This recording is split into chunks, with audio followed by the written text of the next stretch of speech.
Good morning, Baltimore. It is Thursday, April 2nd, and thank you for tuning in to the latest episode of the Early Birds podcast. I'm your host, Matt Weyrich, alongside columnist Josh Tolentino here, coming off the Orioles' first homestand of the season. They go 3-3 after salvaging a win over the Texas Rangers here on Wednesday. Josh, first week in the books. How do you feel about the Orioles so far? Yeah, 6 games in. Thankfully for Craig Albernaz's squad, they salvaged the matinee against the Texas Rangers on Wednesday. I mean, I'm here to give takes. I think the bullpen has a lot of issues. I think the offense needs to be more consistent, despite what Craig Albernaz is saying with how well he's liking the approaches. Striking out 16 times is striking out 16 times, which they did against the Twins. But it's early. So we'll see how they're looking once they get back from the road. They're off to Pittsburgh and Chicago, but they're at 500, which is, things could be worse. Yeah, an up and down week for the Orioles for sure. Some highlights, including Dylan Beavers and Samuel Basallo going yard in that finale. Trevor Rogers with 2 great starts to open the season, but also some lowlights as well. As you mentioned, the strikeouts in that game were not great. We've seen Gunnar Henderson get off to a bit of a slow start here. And, of course, rolling right into the big news of the day is Zach Eflin being placed on the 15-day IL with right elbow discomfort. And the way he was quickly assessed, he headed for the injured list coming out of his outing, which he was pulled in the 4th inning, did not bode well for Eflin. They definitely expected to place him on the IL pretty soon after the game before even getting any MRI results back. So still waiting to hear what the exact reading was on those MRIs, but it certainly doesn't bode well for Eflin, who's never had an elbow injury in his career. But anytime you're talking about elbow, Tommy John has to be in the back of your mind. So I think everybody in the Orioles organization right now is holding their breath. Yeah, and you feel for Zach Eflin, who this obviously is not related to the back issue which he experienced this offseason, and what he alluded to affecting him for multiple seasons, and how that changed his mechanics. He was finally feeling healthy. We've seen him throughout this spring. Dominant times, some lowlights. I observed him in a Pittsburgh scrimmage with no fans in attendance, and he was struggling to get guys out. Struggling to miss bats, and his next spring start stellar, and even in his lone start here at Camden Yards, a stellar outing. He was looking back to the Zach Eflin of old, the Zach Eflin that has earned Cy Young voting recognition. And man, if you're Mike Elias, though, this is exactly what you prepared for. You have depth options. Dean Kramer in AAA Norfolk. I imagine we see him at some point here in April as the calendar turns to this next month. And man, I mean, you knew that injuries were going to come at one point for this rotation. Certainly did not expect it to happen this early on.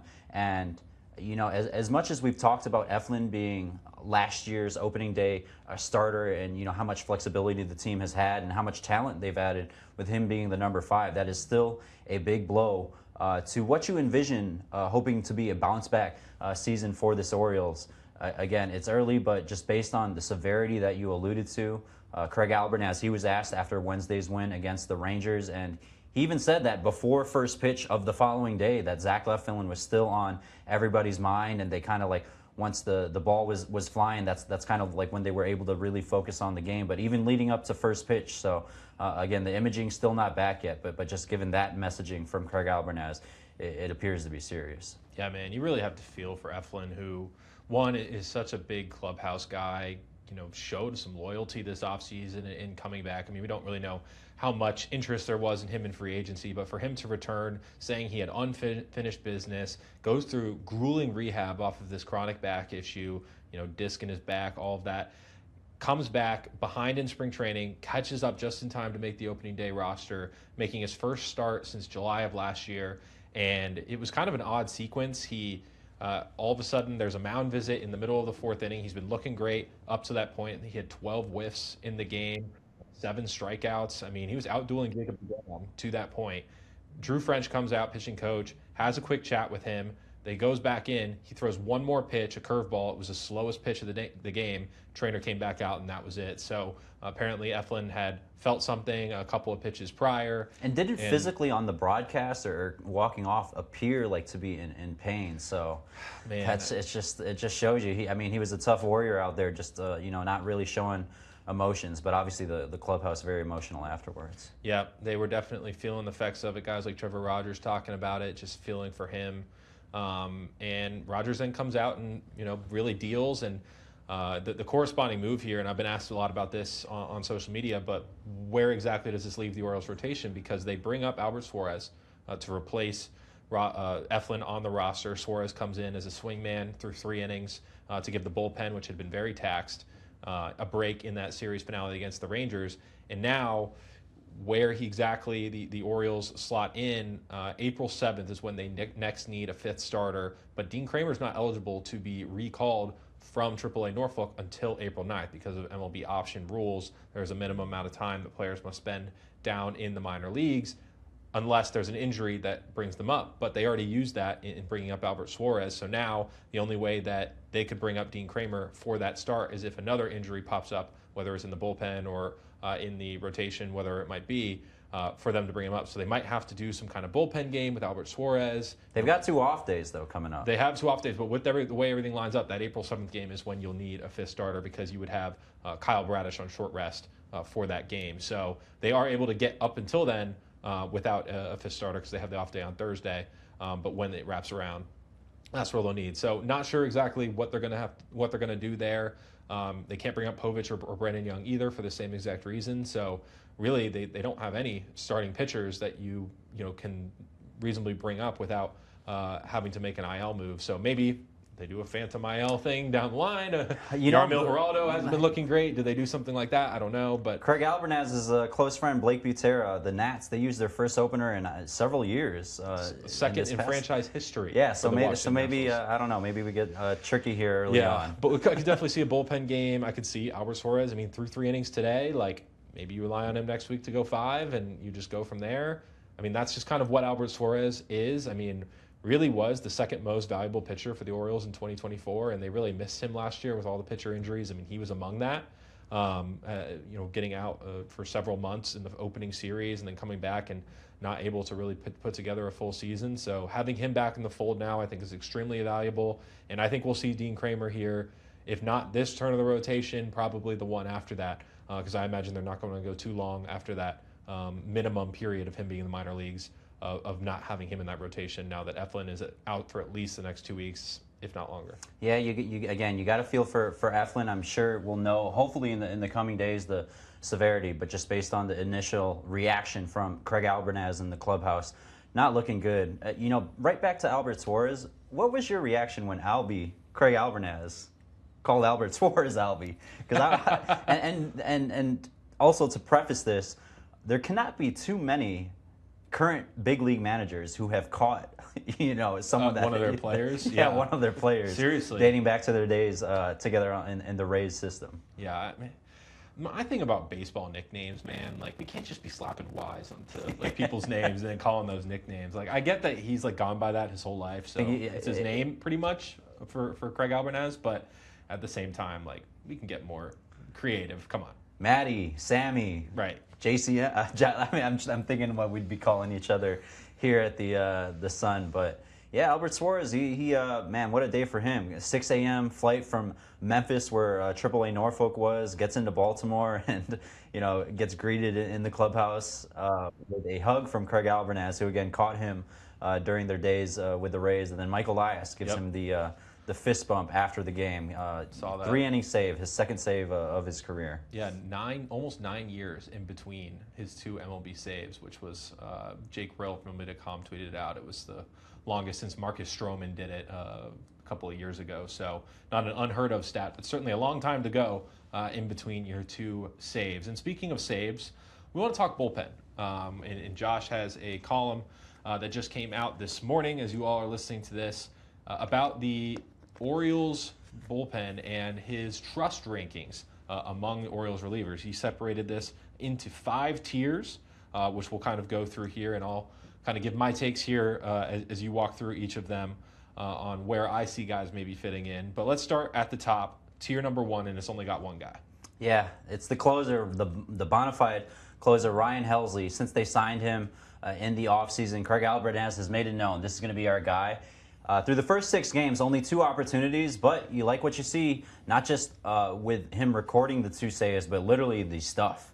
And I likened the viewing experience of Ryan Helsley of sitting at a red light in a sports car in the passenger seat and just having the car floored, because that is what Ryan Helsley has brought to this team. I believe so. I went back and tracked his pitches. Again, only 2 saves. He's thrown 10 pitches exceeding 100 miles per hour. Last year, for the Orioles as a club, just 2 pitches exceeding 100 miles per hour. So he's bringing that velocity, and velocity can only take you where it can go if you're locating it. But I mean, he's also using that splitter that he's been working on throughout spring, and it's really working well with his off speed. To pair with his velocity. And again, man, they have not had a closer like Ryan Helsley in quite some time, given Bautista's injury history. I think I'd argue through the first 6 games, and we've only seen him record 2 saves, but I would argue that Ryan Helsley is the biggest bright spot we have seen from the Orioles so far. The most encouraging performance from him, because we weren't really sure what to expect coming off of his poor second half with the Mets, but so far he has been exactly as advertised. There's been a couple of base runners on, but nobody has really threatened to really blow the save or anything like that. So I have to be really encouraged with what I've seen from him so far. In opening day, I mean, you see him. I think it was 2 strikeouts, and then a guy. A guy gets a base runner on, and you're like, dang, the tying runner. I mean, the tying runner's at the plate. But I wasn't worried. Yeah, and you're not worried because no one's hitting 101, 102 when it's blowing by you like that, man. Yeah. It's man, I'm trying to think just off the wall here. Stepping into the box, what is the fastest pitch I've seen live? That's got to be at least 60 miles an hour faster than anything I've seen. Got to tell you, except for in the batting cages at ever hit the local cages? Yeah, go out often. Yeah, I think the fastest I've gone is 70 miles an hour, and even then I was swinging. My whiff rate was through the roof. Yeah, so. I think the sluggers in Wrigleyville, right outside Wrigley Field, I think that gets up to 60, 70, but I don't know, maybe that's an early birds future episode for us to hit the cages. I'd do it. I won't look good doing it. Yeah, probably no 102 mile per hour setting.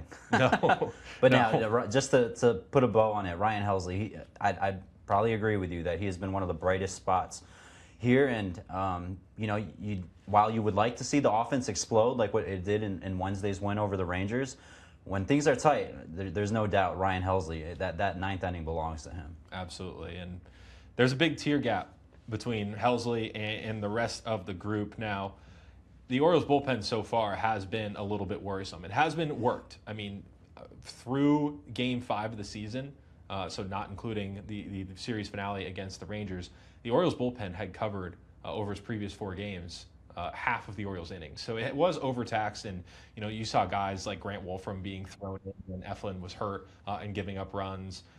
You've seen guys have to go maybe longer or pitch on multiple days earlier in the season than you probably would have been hoping to if you were Craig Albertaz. So I will preface by saying that this group has been put in some less than ideal situations so far, but the overall, I'd say the bullpen has been maybe the biggest worry behind Ryan Helsley. So in Tier 2, you have a guy who is off to a good start. Yeah, and right before I hit on him, just all told, through the first 6 games, the bullpen as a collective group has given up 13 runs and 23 hits, with their team ERA ranking in the 20s. But let's concentrate to Tier 2. So Tier 1, closing the door, that is Ryan Helsley. Tier 2, it is only one person party. I call Tier 2 no flinching, Rico Garcia. And, I was a big Rico guy coming into the year, just watching him extinguish fires throughout last season, famously at Fenway Park, coming in, bases loaded, no outs, getting out of that jam. Well, let's set up his first appearance. First off, it took Craig Albertaz forever to get to him. He was actually coincidentally, the last reliever to come out of the bullpen, but finally got in there on Sunday in the matinee against the Twins. Bases loaded, of course, that is his thing. and strikes out Matt Wallner to get out of that jam. That actually ended up being his only appearance for that day. And then their next game, and just continues shoving, gets a second consecutive day on the mound. And here's a stat for you, Matt. And Enrico Garcia, he actually was reacquired, former Oriole years ago. But since last August, opposing hitters in bases loaded situations are 0 for 10 with 7 strikeouts against Rigo Garcia. So I'd imagine the league average in those situations is a lot higher than that. Yeah, so Garcia just continues to bring it. Just 32 years old. He didn't give up a single run or hit in Grapefruit League play, and did run into some struggles and trouble on the base pass during his time at the WBC playing for Team Puerto Rico. But as Craig Albernaz shared, he wasn't really throwing his curveball during the WBC. Obviously, that's a pitch that he's used to get out of some situations here with the Orioles. And again, just did not give up a hit or run in Grapefruit League play, and that's continued here early on. A sneaky, quiet guy who's climbed into this tier of what I call no flinching. I debated calling him the fireman just because of how well he's been at extinguishing these situations. Yeah, I do think that Yennier Cano is their preferred option in those situations as of right now, but you can't argue with what we've seen from Garcia so far. I mean, in a group that has had very few standouts to this point, I think that Garcia has been effective. I've been just as high on him coming into this year, and definitely believe in the stuff. Particularly, I really like the curveball, and I think it's a great pitch for those fireman situations to get weak contact or a strikeout when needed. So signed very just lightly above the minimum. So during the offseason, so a bargain signing. Yep. To this point, I mean, we'll see how that continues to play as teams get a better look at that pitch and his overall repertoire. I will say, I will make an argument here. I agree with Garcia being in Tier 2 among this group, but I would put Anthony Nunez into that group so far. I'm an Anthony Nunez believer. I think that the slider, or sweeper actually, I think it comes up as a sweeper on Baseball Savant. Asked him about it, pretty sure it's a sweeper. Baseball Savant looks great. I think it actually comes up as a cutter, which is... Yeah, they need to get that together. Baseball Savants, it can be very hit or miss when it comes to pitcher repertoire, so you have to be careful about reading too much into those. But I've really liked what I've seen from his stuff so far. It's nasty. It falls off the table. I really think it also comes out of a tunnel very well. So he's the highest spin rate of all pitchers, not just the bullpen, but of all Baltimore pitchers on fastball and that cutter sweep. It almost makes you wonder why he was cut in the first place, because he was added in a surprise move to the Orioles opening day roster, partially because Keegan Aiken suffers an injury late at the end of camp, hadn't been cut already earlier in camp, and all of a sudden you're looking at him out there, you're like, man, like, why wasn't this guy on the team to begin with? And he did give up a run in one of his outings so far, but I've liked what I've seen from Anthony Nunez. Am I throwing him in the 8th inning right now? Probably not, but I think 6th, 7th inning right now, with all these guys kind of vying for high leverage roles, he's somebody who I would kind of test the waters with a little bit and see what we really have in him. And he's the only young guy in his 20s in that bullpen. 24. I mean, rookie. One of 3 rookies. Younger than Sam, our fellow co-host. Fair. It has been very humbling as being a guy who just turned 29 years old. The last few years, I've just starting to see more and more guys younger than me on these teams. Starting to feel like the old man in that clubhouse. Yeah, no, that's what the territory comes with. And actually, apologies to Grant Wolfram, who actually is not yet 30; he's 29. So, I think that's a good way to segue into Tier 3, walking the tightrope. 2 guys we just mentioned: Anthony Nunez, Grant Wolfram, and Dietrich Enns. And I want to concentrate on Dietrich Enns for just a second. He's a guy who's been basically a journeyman. Has an incredible story in terms of parks that he's played in, and the middle of nowhere in America to overseas. And man, he did not have the best spring, and he's making over $2 million this season. And you were really wondering, for someone that they did commit a decent amount of money to, as one of their only left-handed options in this bullpen, just where was he at, coming out of spring? Well, 8 runs over 7 2/3 innings, so not great. But to begin the season, 14 hitters, only 1 run, which he gave up in his first outing. And he's going multiple innings too. Yeah, and he belongs in that multiple inning role that what the club sees fit. And I asked him like what was going on in spring after his most recent outing in which he had 4 strikeouts, and he alluded that a mechanical thing that he was, and that can be common both with hitters and pitchers when they're first reporting to camp. Usually it doesn't linger as long as it did for Dietrich, but man, is one of the few left-handed options. You hope that he continues to have more outings of his most recent one with 4 strikeouts compared to his play in Grapefruit League. Yeah, I mean, you never want to read too much into Grapefruit League's stats, guys working on things. And it was obvious that he was going to make the team pretty much from the start of camp. I don't think there was really any question, especially as Keegan Aiken got hurt, being one of the only 2 left-handers, him and Grant Wolfram, in that pen. Not that he's necessarily a lefty specialist, more of a not reverse splits, but kind of even to both sides kind of guy. Was acquired at the deadline last year. Yeah, it was like right at the end of the deadline. We were still reeling from the Charlie Morton trade and all the whole sell off that they had, and all of a sudden Dietrich Enns is coming back, and we're like, wow, they acquired somebody at the deadline, that move paid off. I mean, the end of last year was a big chance for a lot of players to audition for spots on this team here in 2026, and Dietrich Enns, along with Rico Garcia and Jeremiah Jackson, were the 3 biggest standouts in that second half. And I think there's a lot to like about his repertoire as well, and the role that he can have in this bullpen as kind of a bridge guy who can cover multiple innings if a starter can't go deep. I do really like what I've seen from Enns so far, and I agree with him being in this tier. Grant Wolfram, I know you're high on Wolfram, particularly against lefties, which it makes total sense. I mean, just being such a hard thrower and having the extension that he has, his stuff really lends itself to being a lefty specialist. Are you just kind of still on the fence of like we need to see a little bit more? Exactly, and it's a tough situation with him following Zach Eflin. Like no time to warm up. You think your guy's going for at least a few more innings, but Grant Wolfram being thrown into that situation, and you look at his splits and stats from last season. Man, his last, I believe it was like his last dozen or so appearances, last 15 appearances was when he was really starting to come on and shove. And similar to last season where he struggled early on and, was battling some early struggles. Again, I don't think it's entirely fair to place him in that situation, but someone's got to do it in following Zach Eflin, following that injury. But I think, he definitely has potential to join Rico in that tier 2. The 6'7" Grant Wolfram, that is, who Craig Albernaz, once that first brawl happens, he said he'll be hiding behind.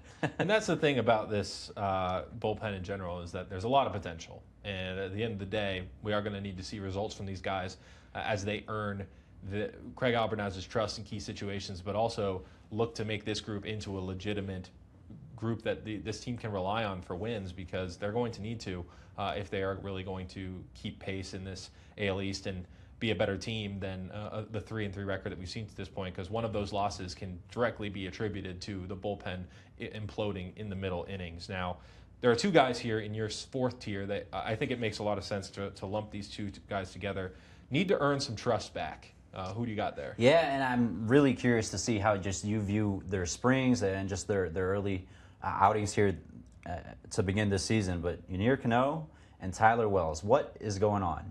With Tyler Wells specifically, we've seen his role shift over the years, and it's very particularly interesting that in the first high leverage spot, you want to watch that, using that word around Craig Albernaz, they'll put you on the spot, as Matt has learned. But the apparent first high leverage spot of the season, the Orioles and Craig Albernaz, they turned to Tyler Wells. And Tyler Wells, Yunier Cano, they just have not had the cleanest first week and a half here to start the season.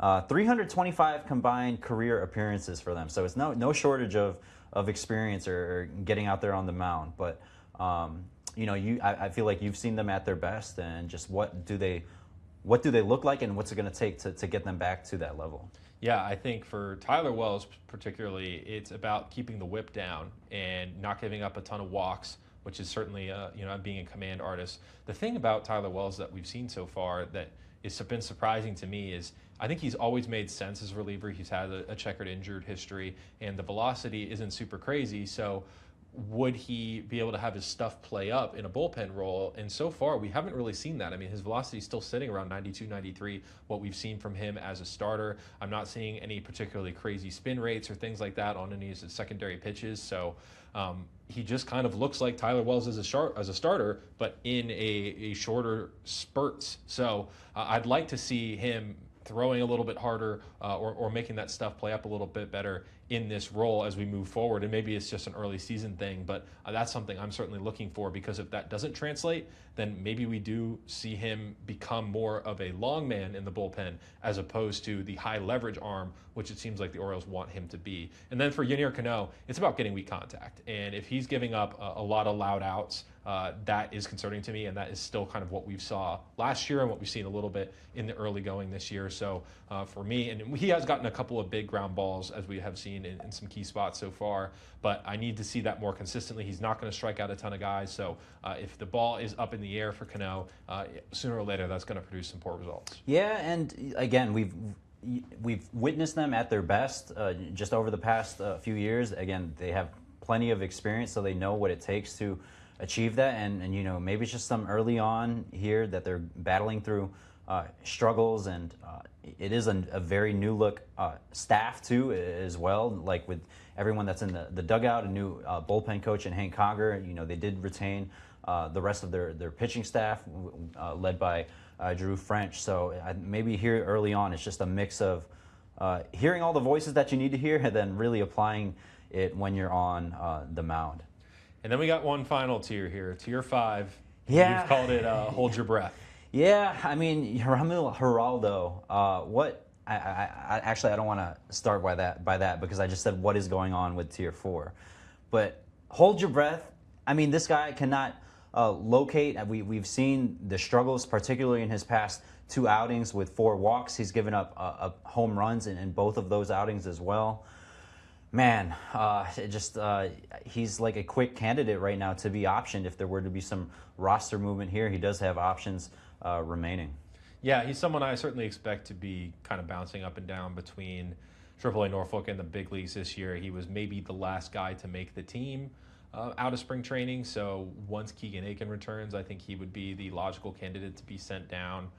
Look, Geraldo, his StatCast page from last year is a bunch of red. I mean, yes, his ERA was really high, but you look under the cover, under the hood a little bit, and I think there's a lot to like about what he can do, particularly against right-handers. You gotta locate. The command is going to be key at the end of the day, and it is obviously still a work in progress for him. So his last couple outings, and sorry to cut you off here, Matt, but I mean, if you're the opposing hitting coach, it's just like, just stand there. I mean, there have been like a couple of relievers who I've observed throughout my time covering baseball, and it's like literally just stand in the box. I mean, you talked about the bases loaded situation that Rico Garcia came into this year, and the bases loaded situation that he came to at Fenway Park last year, both of which he was able to get out of. The pitcher that he took over for in both situations, Yarmil Geraldo.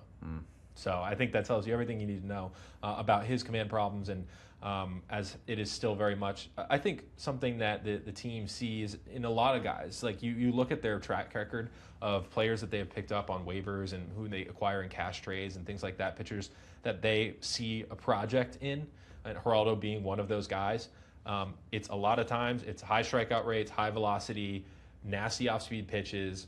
They just don't know where it's going. So is that a mechanical thing? Is that a pitch selection thing? Is managing situations better? You know, it comes down to the individual pitcher, but it's certainly a project that the Orioles have taken on before and found success in. So I think there is still a lot to like in Geraldo, but he is certainly a work in progress at this stage of his career. Certainly like the tools, and you mentioned his Baseball Savant page being a lot of red. That's quite great. But what I learned from all of this is that Geraldo owes Rico Garcia a couple nice dinners. I think he does. His ERA could be a little bit higher if not for Rico Garcia. So I think Garcia certainly warranting his spot there in tier 2. So really not much debate between the two of us on where all these guys go. I would maybe have Nunez in that tier 2, but it is, as we said, a very clear break between Ryan Helsley at the top and the rest of the group. And for Ryan Helsley, man, like, he came in on basically a 1-year deal, right? And he wants to rack up his saves so he can cash in free agency. totally understand that. But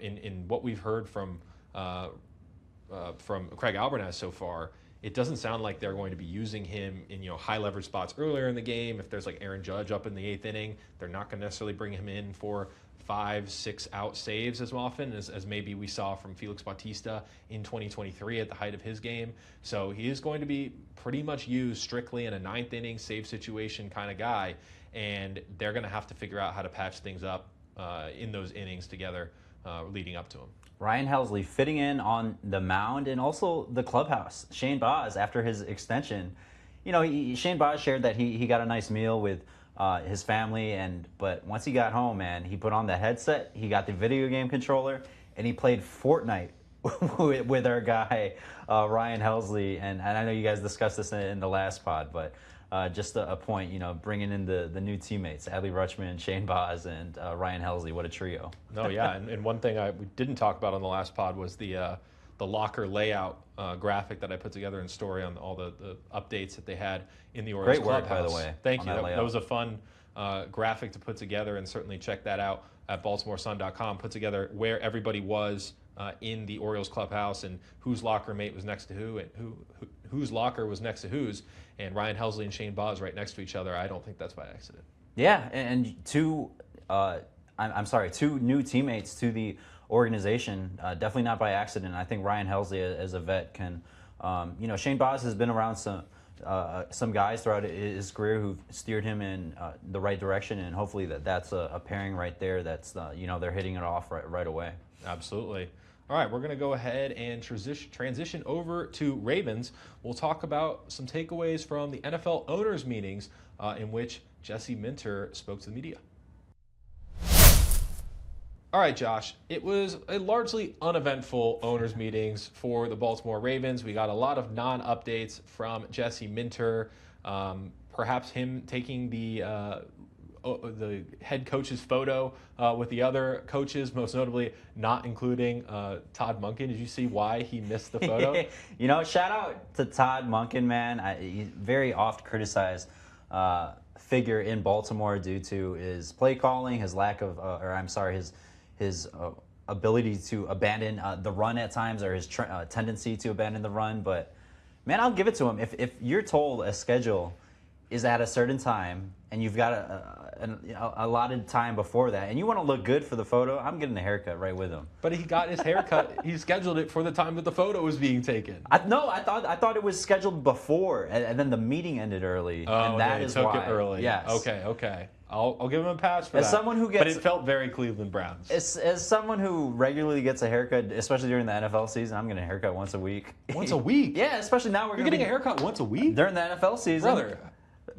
How much money are you making than me? That's Fox crazy. 45 appearances, early bird appearances. You want to look fresh. I got my last haircut right before spring training, so that would have been early February, and now it's April. Spring training was actually the longest I had gone without getting a haircut. I think I was down there for 12 days, yeah. I got one as soon as I got back up here. Dude, how long your haircut take? Like 10 minutes? Actually, before we recorded this episode, I had debated waking up very early on a Wednesday morning to try to get a haircut, but with your barber must be tight. With it being a day game, man. But no, I'm not putting any fault at Todd Monken. He was told a meeting was at a certain time for the photo, and scheduled his haircut 30 minutes before that, and thinking that he'd be getting it done. And the NFL meeting ended early, which is why Todd Monken was not in that picture. Once a week. That's some impressive numbers. That's not quite athlete territory. It's athletes. Some athletes will get haircuts twice a week. Well, a lot of them have barbers at the ballpark and stuff. Yeah. So if it's right there, I get it. You want to look fresh. You're on camera all the time. I mean, I guess I am too. Maybe I need to take a page out of their book. Right. But I'm well groomed. I think the beard could use a little bit cleaning up right now. But I mean, I go from a short-haired look to a long-haired look. I've rocked the mullet before, so I've kind of gone all over the place with it. I mean, as long as I have hair to work with, I like to, try new things out with it. So holding on to that as long as I can. But yeah, once a week. All right, Fox 45 and early birds, man. I'm here. I'm here ready for correct. it. I love it. We did get one notable quote here from Jesse Minter. Bringing it back to the Ravens here on Mike Green, the former rookie, now going into his second year, edge rusher who largely underwhelmed in his rookie season, but did show some progress throughout the year, and now with Trey Hendrickson on the opposite side, is slotted in as the number 2 edge rusher for this Ravens defense. And here's the quote here. I'm going to read it from Jesse Minter. "I got a lot of confidence in Mike Green. Now I'll have a guy in the room in Trey that he can really learn from. He can learn some of the nuances of rushing the passer. Oftentimes, when you have a guy on one side, it creates even more opportunities for the guy on the other side. So Mike should be very excited because I feel like he's going to have a lot of opportunities to impact the game." Minter said that he was interested in Green at LA and in potentially drafting him there. Obviously, that didn't end up happening, but now as he gets a chance, and as we've talked about, to oversee the development of Green, what was just kind of your reaction to his comments on the young edge rusher? Yeah, and also just for more perspective on how Jesse Minter views Mike Green, he said that he rated him really high as a member of the Los Angeles Chargers coaching staff, his former team over there with John Harbaugh's brother. So he was definitely scouting, it sounded like, Mike Green coming out of the draft. And Mike Green, man, his stock obviously fell for some off-field issues, fell to the second round, was widely discussed as a first-round prospect after leading college football his final season at Marshall in sacks. And it was just very early on. It was just, and this is expected, especially with that position in the NFL, just specifically to edge rushers and pass rushers, for it to click. And man, it took about until, I want to say, week 12 when you really saw him start to come on. And I mean, the numbers even prove that. When you look at his hurry rate, his pressure rate, prior to week 11, actually. So prior to week 11, he did not register 2 pressures or more than 2 pressures in a single game. From week 12 on, so during those 7 games after, in half of those games, he had 3 or more pressures. So that's when it really started to click for him. He obviously had some help with Draymond Jones, who was acquired at the deadline. And you know, Matt, I look back at this right before we got on. I had totally forgot that Mike Green actually was second on the team in total pressures, behind Travis Jones, who's not typically known as a rusher there from the interior. So I think to get back to everything with Jesse Minter, man, when you have Trey Hendrickson, who just led the NFL in sacks not only two seasons ago, when you have that dynamic of a talent coming in, and I'm not going to mention the other guy who was supposed to be here, but when you have Trey Hendrickson come into town, man, that's got to open doors, not just for Mike Green, but even guys across the interior that they've committed to, guys who are not even on this roster who will be joining this club in 3 weeks when the NFL draft hits. You got to assume Jesse Minter is going to have a strong voice in there as they hopefully build the trenches for his group. But if there's going to be a beneficiary, and you know, this is again Jesse Minter very mum on other topics, but he was not shy to hype up his guy Mike Green. Yeah, I didn't get a Matabike update, kind of as expected at this point. I think until we see Matabike or football activities are actually happening, I don't think we're going to get any kind of tangible timeline for him. But yeah, for Mike Green, you know, he obviously was a raw prospect coming out, being a mid-major guy. You're not expecting him necessarily to hit the ground running at the NFL level right away. And to see him take the steps that he did, the progress in the second half, I think is very encouraging. And to get a true guru on the defensive side of the ball now in Jesse Minter, you know, it certainly bodes well for him. And I've said this before, I think, but I think Mike Green's development is a measuring stick for assessing Jesse Minter as a defensive mind and overseeing that side of the ball as a play caller as well. So very interested to see what this coaching staff is going to be able to do with a guy who is clearly very talented, but also being now in the clear-cut number 2 edge rusher role.